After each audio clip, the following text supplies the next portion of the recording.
देखिए, पाकिस्तान की मईशत को कमज़ोर करना,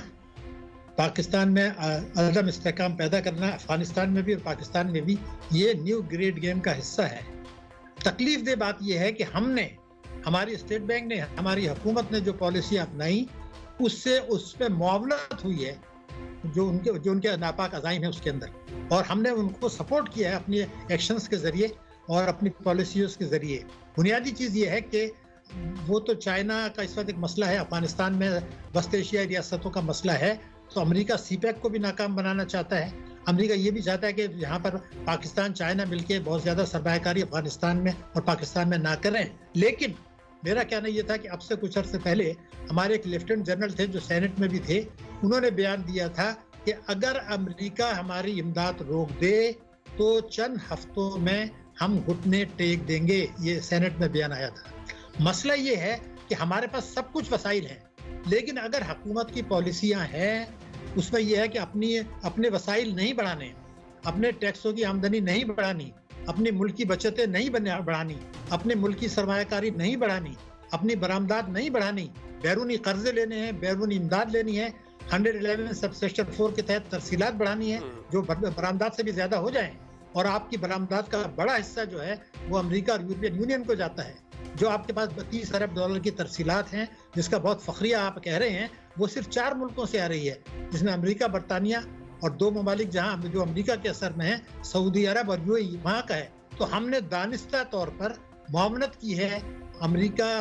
के और जो दूसरे अज़ाइम हैं उनके मफादात का तहफ़्फ़ुज़ किया है, उनके अज़ाइम को तक़वियत पहुँचाई है, पाकिस्तान को खुद इन्हिसारी से दूर किया है। और ख़ास तौर से पिछले चंद महीने में जो कुछ हुआ है, जो मैं आपसे कह रहा था कि फ्रेंड्स ऑफ पाकिस्तान का कंटिन्यूएशन है ये, और आज इस तरह लेकर आ गए अब कि हम बुरी तरीके से फंस गए हैं। और इसमें जो कुछ हो रहा है, अफगानिस्तान भी हमसे नाराज़ है, अफगानिस्तान से भी पाकिस्तान के अंदर दहशतगर्दी हुई है, जो है ईरान से भी हुई है, और पाकिस्तान में भी दहशतगर्दी की वारदातें बढ़ रही हैं। तो जब आप अपने वसाइल बढ़ाने में दिलचस्पी नहीं रखते, शायद खत्ते में पाकिस्तान वाहिद मुल्क है जिसकी बरामदात कम है, रेमिटेंसेस ज्यादा है, ये पाकिस्तान जैसे मुल्क में हो नहीं सकता, और ये हुआ है पिछले 2 वर्षों में। तो हमने जिस तरह रुपए को गिराया, पेट्रोलियम मसनूआत की कीमतें जो है बढ़ाई, और रुपया गिराया है, गिरा नहीं है, तो ये इस बात की तरफ दलाइल करता है कि आप IMF के पास इस पोजीशन में गए हैं कि वो आपको अपनी पॉलिसियां डिक्टेट करे, और इस पोजीशन में पहुंचाने में स्टेट बैंक का, हमारी वजारत खजाना का, हुकूमत पाकिस्तान का बहुत बड़ा हाथ है।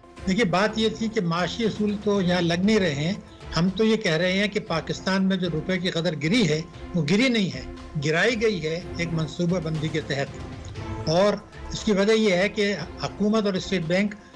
दानिस्ता खामोश रहे लंबी मुद्दत तक, जब इनकी गलत पॉलिसियों की वजह से जो अशराफिया की मईशत बना दी है और उन्होंने बेसाखी की मईशत बना दी है, उसके नतीजे में तिजारती खसारा बढ़ रहा था, रुपए की कदर दबाव का शिकार थी,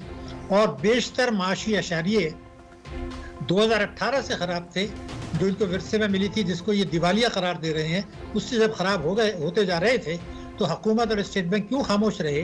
ये तो एक कटहरे में अगर खड़ा किया जाए और ये सवालात पूछे जाएं कि ये आपने जो पॉलिसियाँ अपनाई थी इसको जस्टिफाई करें, तो मुझे यकीन है वो नहीं कर पाएंगे। आपकी बात इसलिए सही है, मिसाल के तौर पर इन्होंने जब पेंडेमिक की आड़ में रुपए की कदर में पेंडेमिक की आड़ में इन्होंने शरह सूद 13.25% से कम करके 7% कर दी। गवर्नर स्टेट बैंक ने फखरिया कहा कि दुनिया भर में इस सबसे ज्यादा कमी हमने की है शरह सूद में।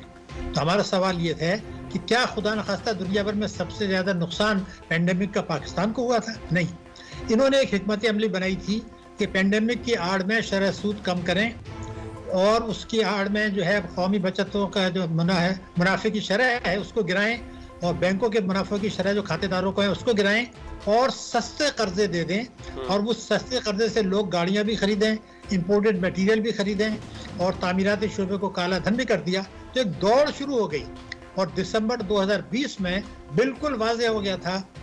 कि पाकिस्तान का तिजारती खसारा तेजी से बढ़ रहा है, रुपए की कदर दबाव का शिकार है। तो हम ये शोर कर रहे थे कि ये क्या हो रहा है, लेकिन स्टेट बैंक ने अक्टूबर में आके कुछ नींद दिलाना इक़दाम उठाए बजट तिजारती खसारे को कम करने के लिए और रुपए की कदर को संभाला देने के लिए। तो पहला सवाल तो ये कि ये नाकाफ़ी हैं, मगर सवाल ये है कि आपने दिसंबर 2000 में जब तिजारती खसारा बढ़ना शुरू हो गया था और जारी हिसाबात का खसारा ये नजर आ रहा था कि आसमान पर जाएगा, तो ये खामोश क्यों बैठे रहे, एक्शन क्यों नहीं लिया उससे जो आज लिया? एक तो ये बुनियादी चीज है। ऐसा तो नहीं है कि अशराफिया को नवाज रहे थे, मुल्की अशराफिया को भी नवाज रहे थे, बैरूनी अशराफिया को भी नवाज रहे थे और रुपए की कदर को गिरने दिया।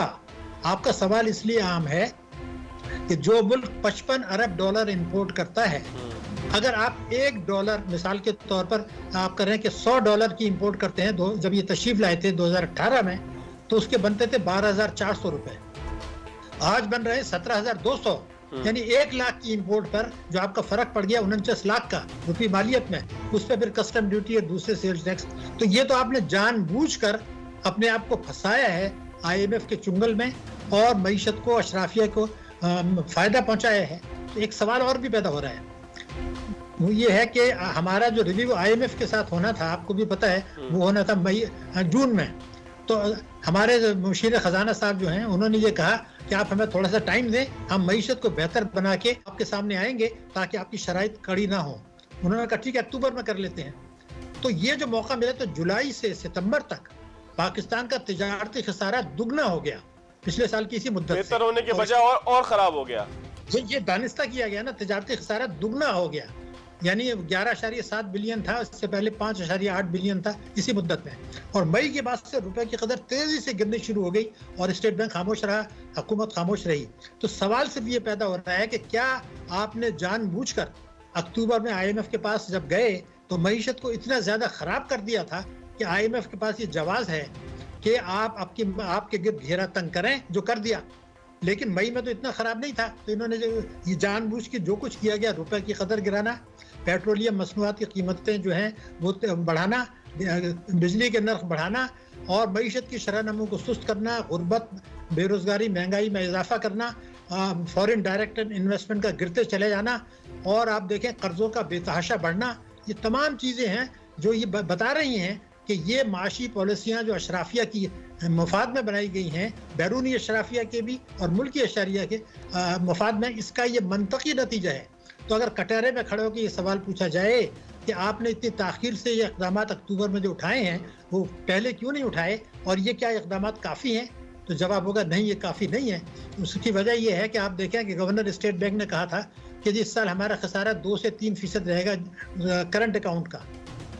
तो अभी IMF ने उसको पकड़ लिया और कहा जी ठीक है, आप 9 अरब डॉलर पर कर दें। हम तो उस वक्त कह रहे थे कि ये 12 से 14 अरब डॉलर रहेगा और मैं आज भी उस पर कायम हूँ। अब IMF कह रहा है। डॉक्टर साहब एक चीज मुझे बताइएगा, मैंने अभी नासिर हयात मगू साहब FPCCI के जो प्रेसिडेंट हैं उनसे भी ये सवाल पूछा, मैं आपसे भी यही सवाल पूछ रहा हूँ कि पाकिस्तान जैसे मुल्क में कि जहाँ पर हमारी जितनी भी एक्सपोर्ट्स हैं वो ज़्यादातर 60-70% जो है वो पहले हम इंपोर्ट करते हैं, उसके बाद उसमें वैल्यू एडिशन करते हैं, उसकी जो है वो खूबसूरत शक्ल निकालते हैं और उसके बाद दुनिया को भेज देते हैं। ऐसे मुल्क के लिए ये कह देना कि जी डॉलर रेट अगर बहुत ऊंचा चला जाएगा तो हमारी एक्सपोर्ट्स को बड़ा फायदा होगा, ये स्टेटमेंट कोई समझ आता है?